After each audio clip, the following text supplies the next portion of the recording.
So today we're going to be going over 2 motorcycle videos. Now this first video is going to be 2 motorcycle riders riding around. It looks like a very terrible road, hitting some potholes, crashing, and it's actually going to be kind of bad. They're going to have some injuries here. Now the second one we've seen over and over and over again on Facebook, Instagram, YouTube, all over the place, Reddit. And it's going to be this crazy video, and I'm going to be talking about kind of what happened, how these people are doing these things, why. I'm just trying to make sense of it. So guys, let's jump into this first one and talk about these potholes.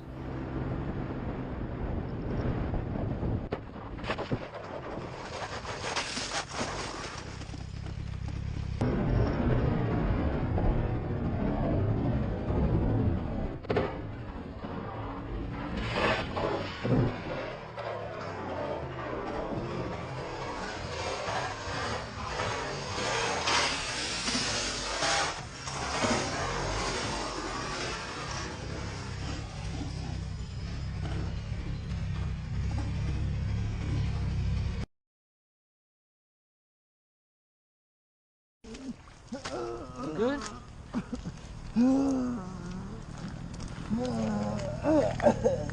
That was a big ass ball, bud. So after watching that first video, it's pretty bad. You know, it's not something that we want to do. We definitely don't want to do. We're damaging our bikes and we're damaging ourselves. So the whole point of the S.M.A.R.T rider system is to be situationally aware, maintain our fundamental skills, acquire motorcycle gear and use it, and then rescue other riders if they crash. And then on top of that, if you want to be absolutely good at what we're doing, teach others and mentor others, because then we start to retain a lot of this information. So right here though, we need to be situationally aware. Okay, so situationally aware, when you look far enough ahead, you see the road already, very terrible condition, already pothole repairs, all these different things. And I'm pretty sure that there was a bunch of potholes behind them, but really watch out, especially around farm fields. And I grew up in Yuma, Arizona. All the farm field roads are terrible. There's a bunch of mud on them. There's a bunch of potholes, and that's just because of the water runoff from farms, and then also big trucks going on and off the side of the road into the mud onto here. It starts to be a big issue. So you really got to be careful around that, and don't speed and don't go crazy, because your situation awareness can only do so much.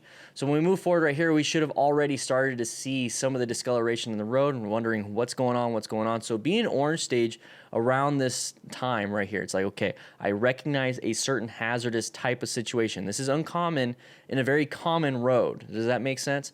So we're going to move forward a little bit more, and then we see this. Now, this is a moment you need to hit that red stage. So go into red stage. Red stage is when you activate your emergency skills, the ones that you've been practicing using the S.M.A.R.T rider system. The M portion is maintaining your fundamental motorcycle skills. This is where the practice should be kicking in. So swerve to the left. You're going to have to do a big swerve to the left because you have this massive pothole, and it doesn't look like there's much on the oncoming lane, but it looks clear, so you're able to swerve into that lane and get back into your lane.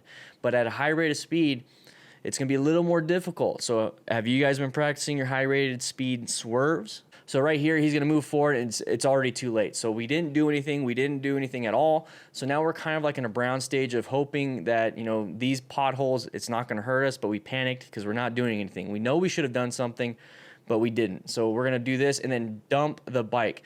Now, when your bike hits something like that, and his buddy did too, when your bike hits something like that, you're going to bend the rim, you're going to break your suspension, you're going to maybe damage your frame, you're going to have a lot of issues. Also, your hands are going to move forward, your body movement's going to move forward. So when you move your hands like that, possible skier's thumb, maybe break your hands, but then you're also going to run your pelvis into your gas tank, and we got a lot of, you know, sensitive parts down there, so we don't want to be doing that.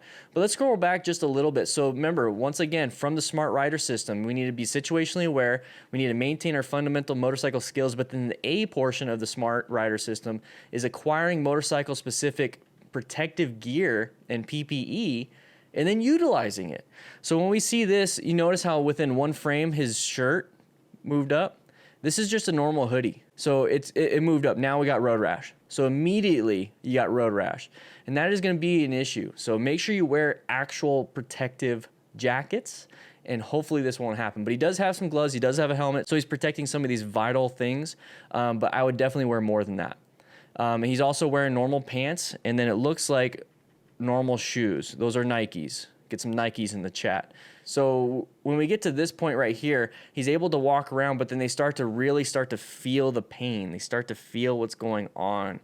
And this is when it's starting to kick in that there is some injuries. So to prevent something like this, be situational aware, look really far ahead, find that uncommon thing in a very common situation. So the uncommon thing here was the water, surrounding the road. The road was a little bit dark in that area, so that's the uncommon thing.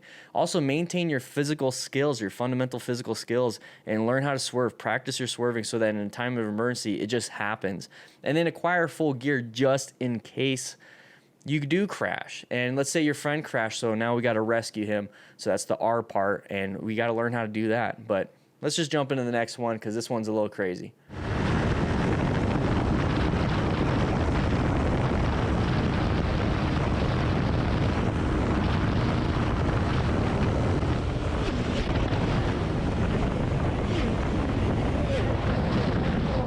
Attends. Mec, je vais me freiner, je te vois.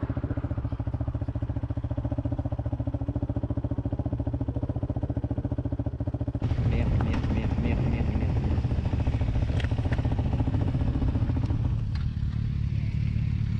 Ouais. Allez, s'il te plaît. I'm completely unsure if this is going to be a copyright claim, so today's sponsor is me. What we have is an ebook for those that are brand new to riding, that have no understanding of what to look for in motorcycle-specific gear, like in armor, helmets, bikes, where to go for training, all these different things I cover in my ebook. Just been updated, so now you can actually click around and do a bunch of cool stuff. Check it out, links in the description. Let's jump into this one. So what I like to do, once again, is the scene survey. And what we have here is 153 kilometers per hour. So 153 kilometers per hour is 95 miles an hour. That is insanely fast, even in American standards, okay? That is really fast. And I'm unsure of the context of this, how he got to this position. Why is he going this way? Are they part of all the same group? Unsure about all that stuff, but either way too fast to do any type of realistic movements in the red stage. And I really mean that. Braking distance is going to be insanely far, and then your swerves, maybe you're going to be able to swerve just a couple inches left or right at this speed over the course of an emergency scene. So when we move forward a little bit like this, I want you guys to watch his hands, and I'll go ahead and let it play, and I'll do slow motion for you guys. But this is exactly what brown stage looks like, right there. That's what brown stage looks like. And that is perfectly fine in this situation. There's absolutely nothing he was going to be able to do. He was just very lucky. So once again, if you can't do really good situation awareness because of a 95 miles per hour speed, then you're up to lady luck here. You really are. You have zero anything. You can't do anything at that speed other than go straight unless you're a professional racer, and then you can, do turns. But in this situation, when you have oncoming traffic, not much you can do. So let's go back just a little bit. And I want you guys to see what happened and what we can take from this, okay? So this is right before they passed each other, and let's take a look at that. So he's going over a crest, can't see him until right here. So let's learn from that. So these crests of hills, they're like blind turns that go left or right, but it's going up and over. Very bad for line of sight. You can't see. So what can we do to help prevent this type of situation? If you see a crest coming up, that is a hazardous zone. That is orange stage. Be very aware. Get ready to apply the brakes. Get ready to swerve and get out of the way if you absolutely have to. I don't trust other drivers. And if I can't see, that means they can't see me. So I'm going to be on high alert.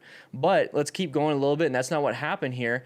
Let's take a quick look. So we have lane position 1, we have lane position 2 where we are at as this motorcycle rider, and then lane position 3. We have 3 lanes of travel within our own lane. Understand that. So if there ever was a swerve situation, you can move from lane position 2 to 1, 1 to 3, 3 to 1, 3 to 2, all these different things within just one lane. So let's go forward just a little bit more, and I have to go frame by frame because it's crazy. This right here is exactly what we need to be able to utilize as motorcyclists. Cars don't have this option. We have an advantage on this aspect than cars do. So if there ever is a car in our lane, or if we have to apply the brakes and stop at a stoplight, all these different things, put yourself in a position where you can go through and around them without having to do anything. Now, I know that's not what he did in this situation, but let's go ahead and utilize that information there. So if there's a car, let's say, you know, in the middle of the lane, and then you moved off to the line like this guy is right here, you can get around him. So if you have to swerve, use that small profile that we have. Got very lucky though. So let's go ahead and scroll back just a little bit. I want you guys to see his hands. So I'm gonna go frame by frame by frame.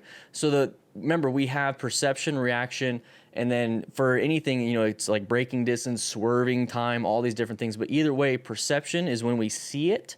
Reaction time is when we activate any type of movement in our hands or body.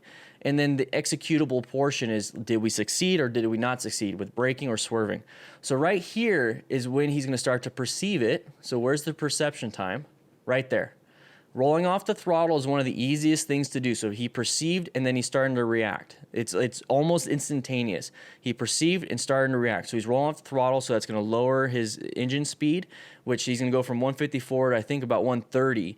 And that is gonna be some engine braking. But in this situation, it's not going to matter, right? It's not going to matter. But that is one of their first instincts, first responses to do that. So now he's reaching for the clutch to the left hand. So he's not only is the engine braking, he's going to apply the clutch, which is going to remove power from that rear wheel, but it's going to negate the engine braking. So now we're starting to do two contradicting things. Were we trained for that? Were we training on this? No. So this is going to be one of those panicked situations, brown zone situations, which is, like I said, perfectly acceptable here. When it comes to motorcycle riders, it's like, what the heck is that? But you should anticipate possibly a car coming over the crest and being really hyper aware. So I would actually move over to the lane position 3. So in this situation, it would have caused me to crash. So like I said, every situation is different. So luckily this guy didn't do that. So now see how he's going for the clutch and then he's going to reach for that brake. But why? That's the thing, is it's a brown stage. Nobody knows why. It's the brain just doing things. And I'm pretty sure after this, Piston was like, why did I do that?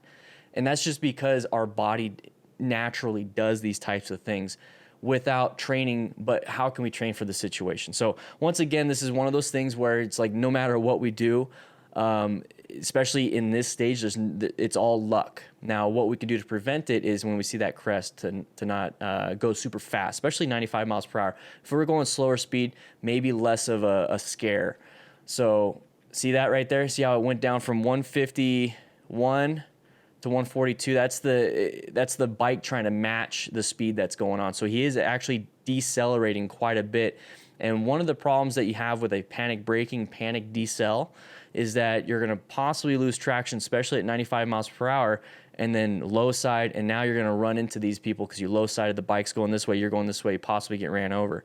So he's going to do that and get through them, but here's the thing, is his buddy's behind him too.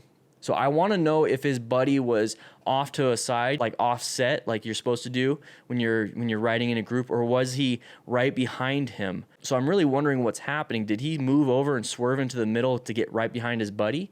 Either way, these guys got super lucky. But let's go move forward just a little bit here. Let's go ahead and look at what happened afterwards. Now, this is them pulling over, and that right there is literally what after a brown stage, or even after what a red stage looks like.